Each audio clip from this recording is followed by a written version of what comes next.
Hello, you wonderful people, and welcome to another episode of Super Fantified. This being a show where I talk about the supernatural, fantasy, and/or science fictional shows that I like that I'm currently watching. For today's episode, I'm going to talk about the latest episodes of Sleepy Hollow, Grimm, as well as Second Chance. First of all, let's start off with this week's episode of Sleepy Hollow.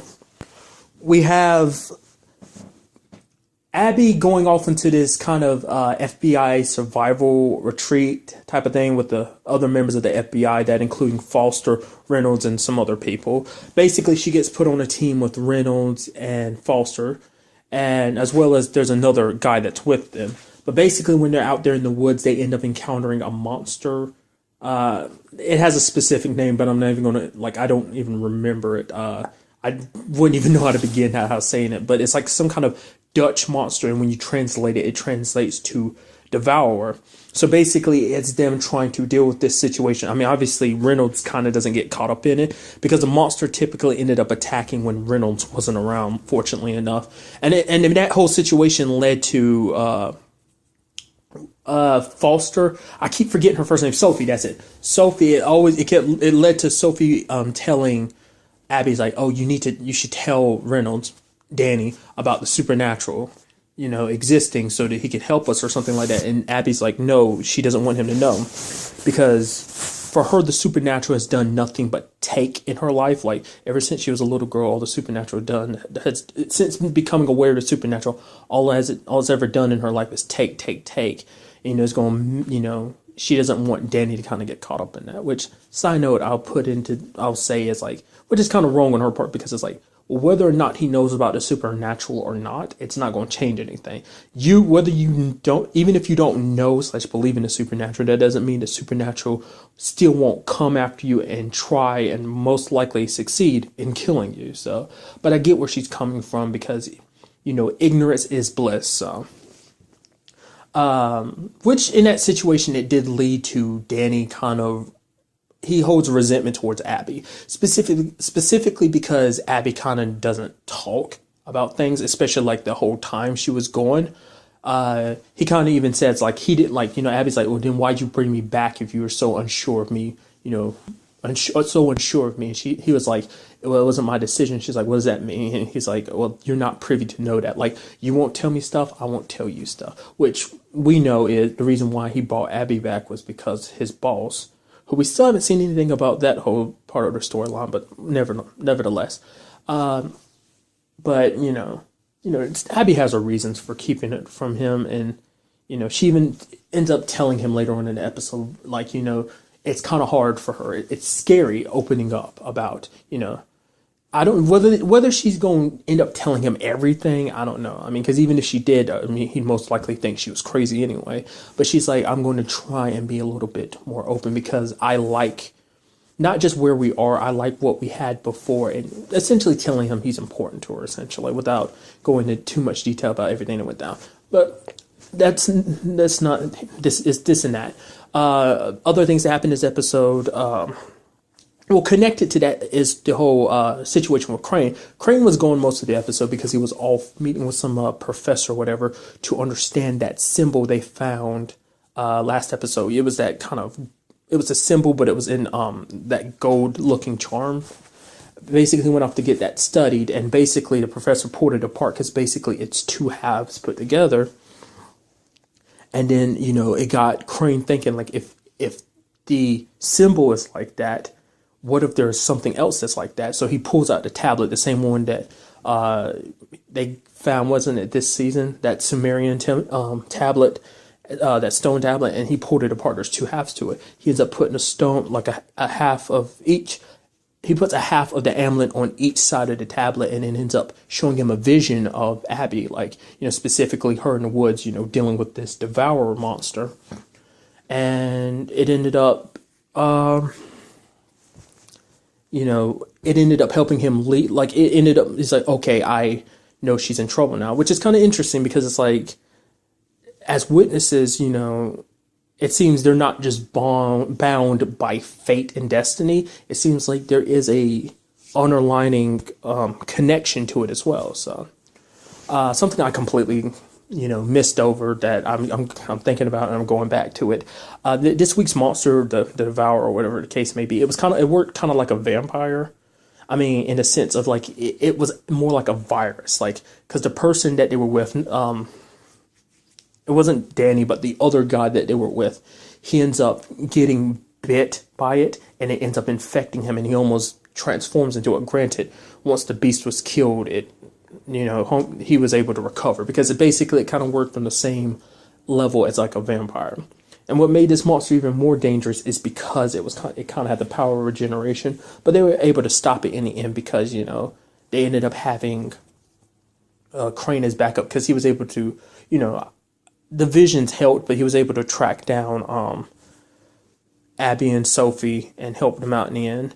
And it was kind of a nice thing that Sophie was basically like, because Sophie had brought up a little earlier to Abby like that the supernatural may have done some bad in her life, but it also brought her some good things because Abby always had a negative pull towards the supernatural. She's always like, it's always been a negative thing knowing about supernatural, but Sophie kind of came and was like more positive about it, and she reminded Abby that the supernatural also brought good things into her life, that being Crane, for example. I mean, let's also not forget that thanks to the supernatural, her sister was brought back into her life. I mean, granted, if it weren't for the supernatural, she wouldn't have lost her sister in the first place, but and nearing the end, she also reminded Sophie, she's like, Crane's not the only one that the supernatural brought to my life. And I was like, oh, that's so sweet.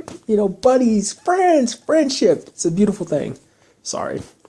But Crane ended up being like, okay, that means the symbol isn't bad. If it was able to lead me here, that means it's, good. So maybe we'll find out more about that in the next episode, or eventually find out more about what that symbol actually means. Because maybe it's not a bad symbol. Maybe it's a good symbol. Maybe it means that it's the reason why Abby's drawn to it is because as a witness, it plays an important role in maybe showing them what they should and need to do. Another part of this episode was Jenny and Joe ended up, basically they were looking into some black market deals, and they end up at a black market auction for a particular item. They didn't know what it was at the time, but there they find out that particular item is actually a piece of Pandora's box. And they ended up getting it, but sadly Pandora showed up to claim it, and she starts attacking Jenny. And then, Joe grabs it, and he's like, okay, here, take it. But while he's holding on to it, he starts transforming back into a Wendigo, the monster he was back in season 2 when we first met him. That thing. But fortunately, he ended up scratching Pandora, and she kind of had to retreat. Because typically, and the Hidden One kind of brought this up, is that she's supposed to have complete control over monsters because of her powers. But it's because she no longer has her powers, monsters of that caliber don't listen to her anymore. And then we had that whole situation with him kind of talking smack about her. He's like, you failed multiple times. Because she was in a situation, she was like, oh my God, you're about to give me my powers back. So, and help me fix my box. And he was just like, no, I'm going to go kill the witnesses because we've messed around too long and it's all your fault. You're a failure, blah, blah, blah. Because earlier in the episode, she had recovered a different piece of her puzzle box. And she was like, oh, I could put my boxes together if I only had my powers back or something like that. And he was essentially like, slow your roll. I'm tired of you constantly bringing this up. You need to let it go.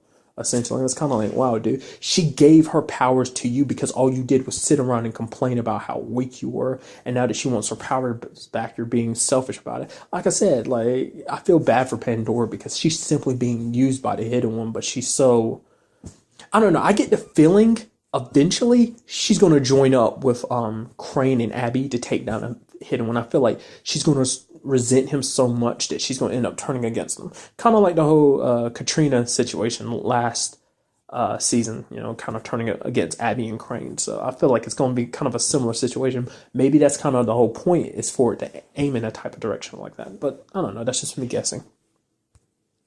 But that whole situation has Joe a little worried, because it's like, he thought he was done with it, but that whole thing showed him that that monster is still inside of him. And not only is it inside of him, Pandora's box can draw it out of him.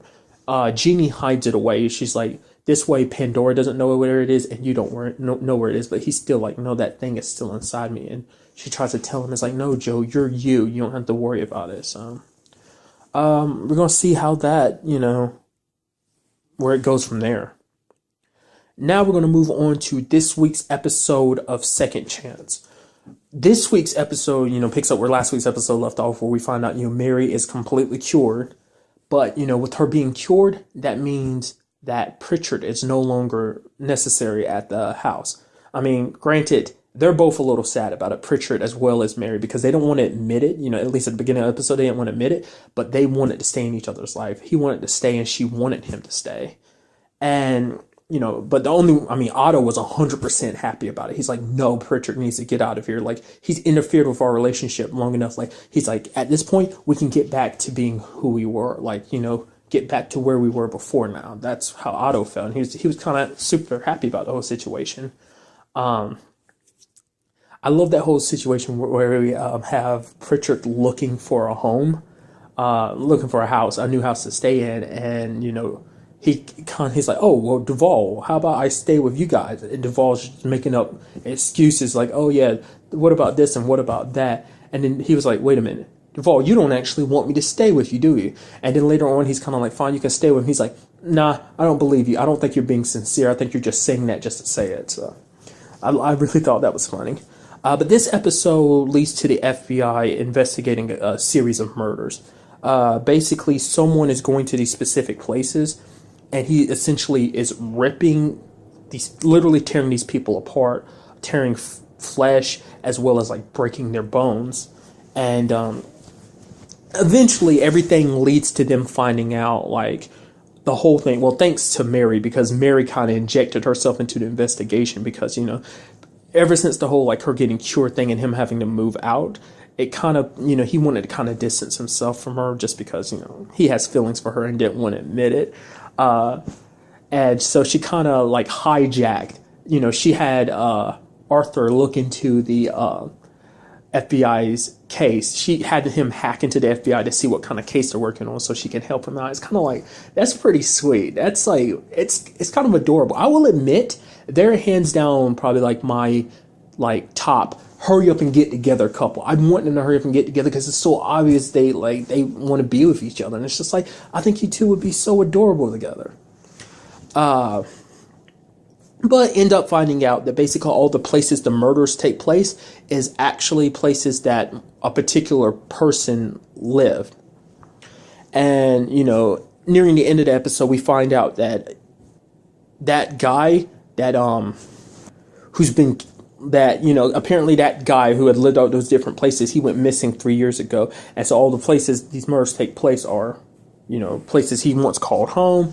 So they end up going to a different, it looked like it was kind of like a carnival or whatever, or a park or whatever, what she called home. And that's where Pritchard and Duvall encounter him, and Pritchard ends up getting into a fight with him, but kind of gets his ass handed to him, which is kind of a shock to him. He's like, with the way my body is now, there's no way I should be losing to someone. And he's like, he tells Duvall, he's like, this guy was stronger to me. And not only was he stronger to me, he was the guy that we've been looking for. But then Duvall's like, that guy who went missing 3 years, he's like a 7-year-old guy. It's like, yeah, but like, let's not forget, I was like a 70-year-old guy as well. So he pieces it together. He's like, the guy there was actually, he eventually went to Mary because I'm kind of mismatching it here. But, Duvall had gotten a call from that lady who ran the blood samples of the killer. And she ended up finding out that he's like, oh, it's very similar to a sample he had given her previously from his dad. So... But, Duvall didn't get that message from her because the people who ended up showing up and capturing the killer later on. Hold up, wait. What was his name again?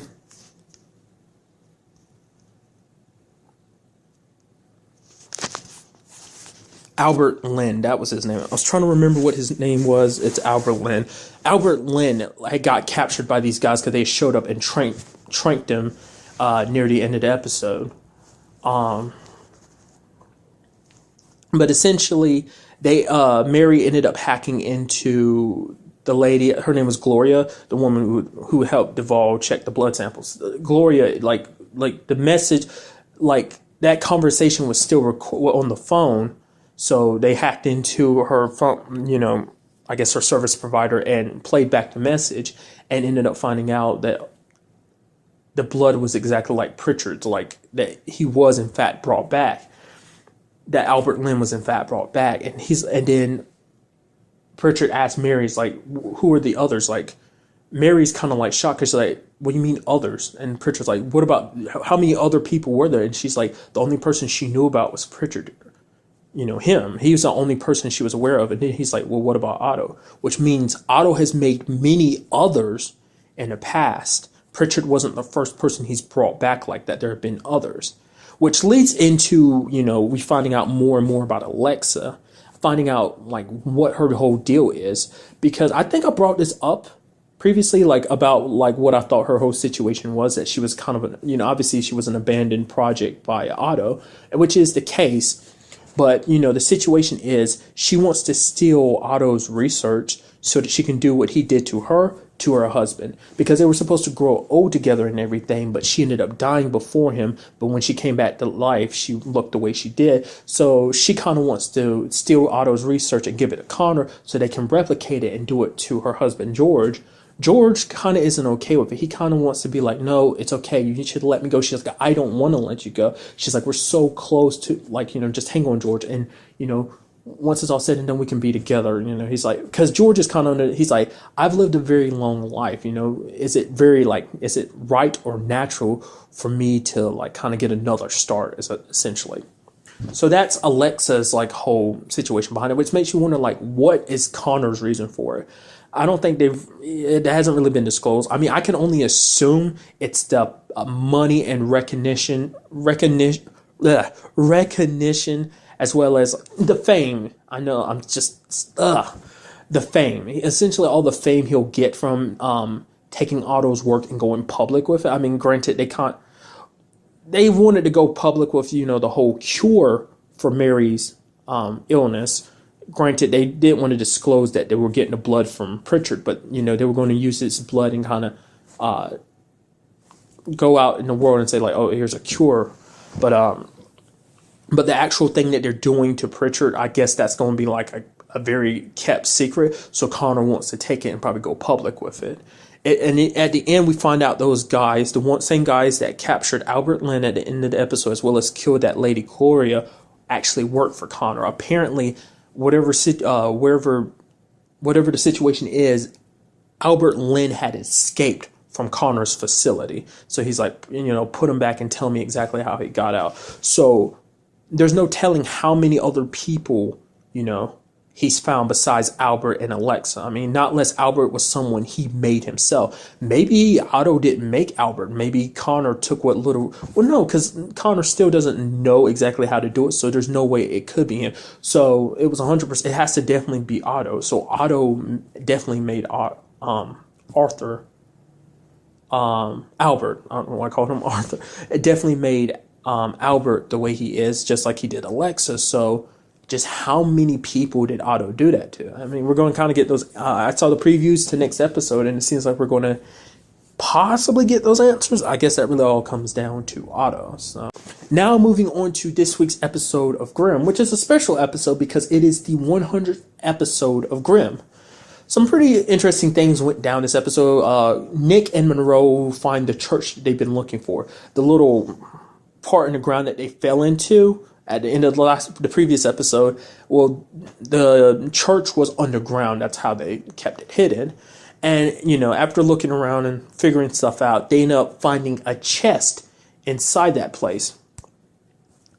And they they look at the chest, and the chest has multiple locks on it, 7 in fact. So they decided to try the keys. They put the 5 keys in, and, they unlock some of the locks.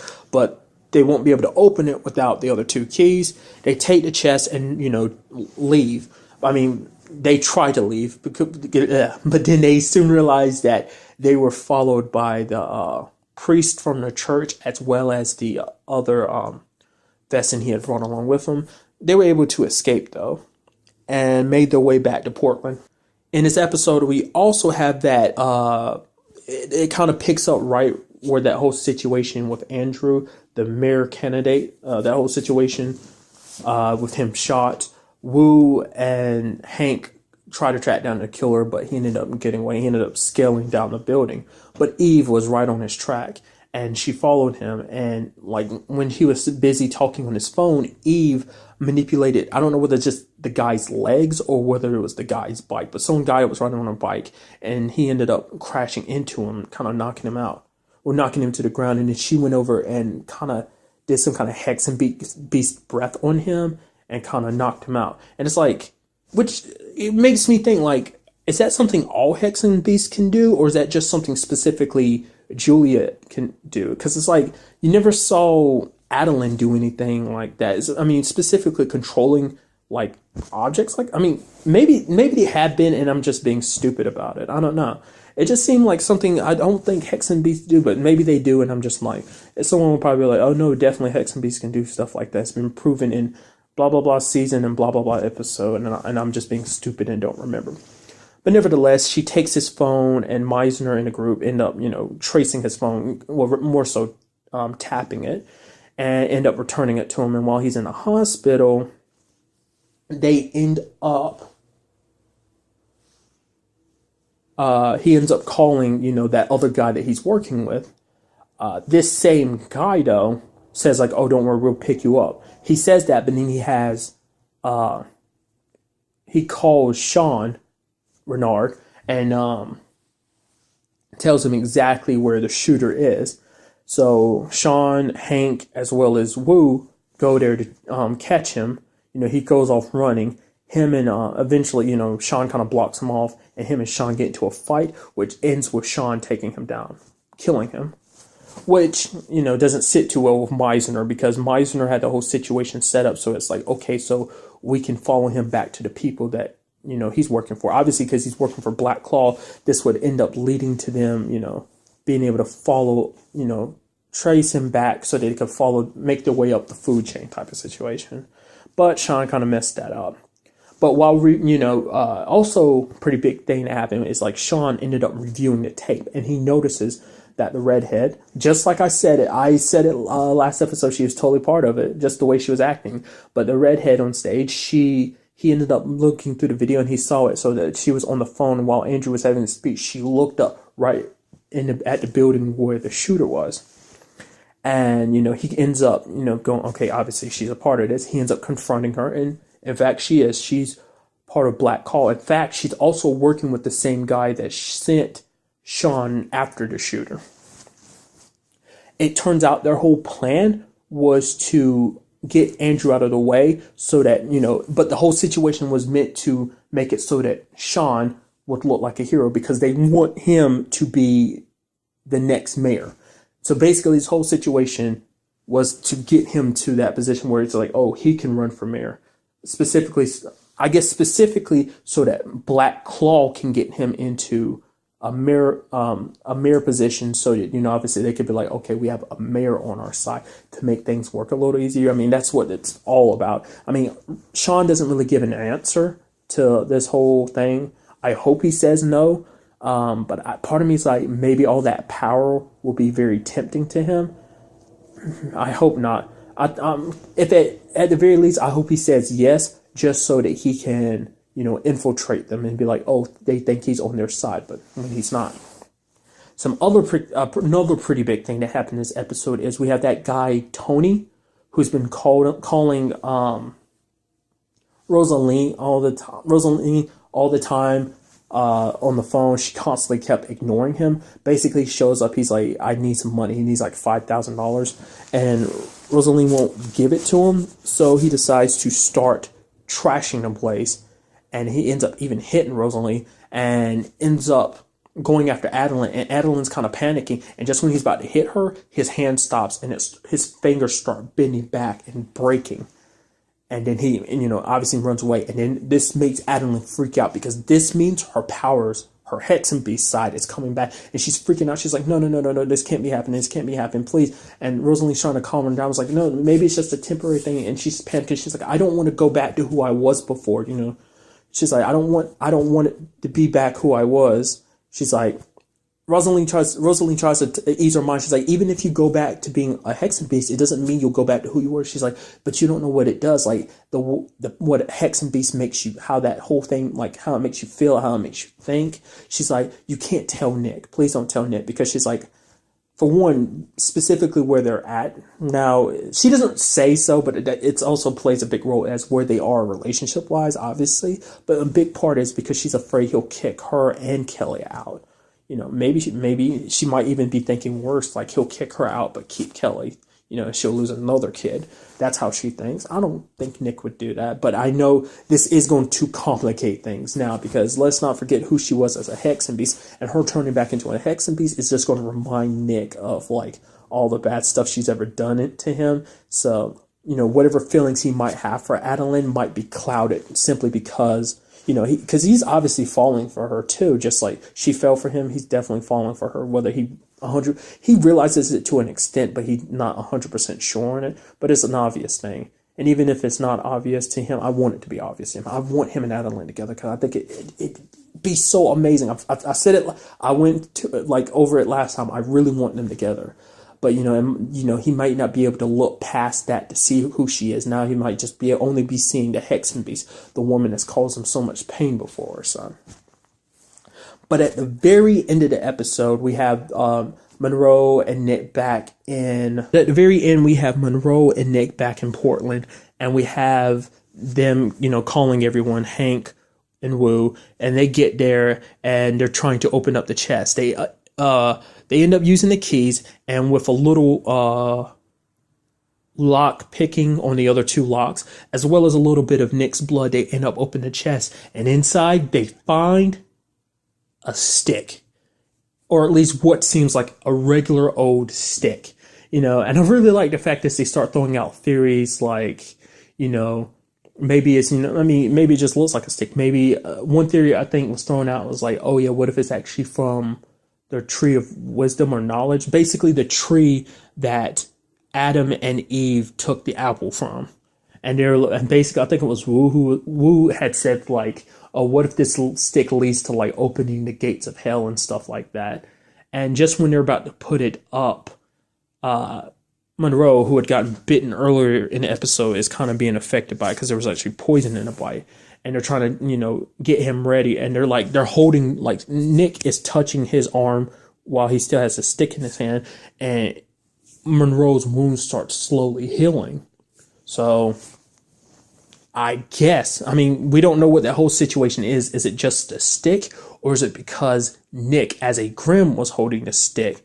Whatever the case may be, he ends up, whatever the case may be, it just seems like it's much more than just a stick. So I hope, we get some more answers about that next episode. So, but that's really all I want to say in this episode. Till the next time we meet, be happy, be safe, live life to the fullest, and enjoy it. Good day and goodbye.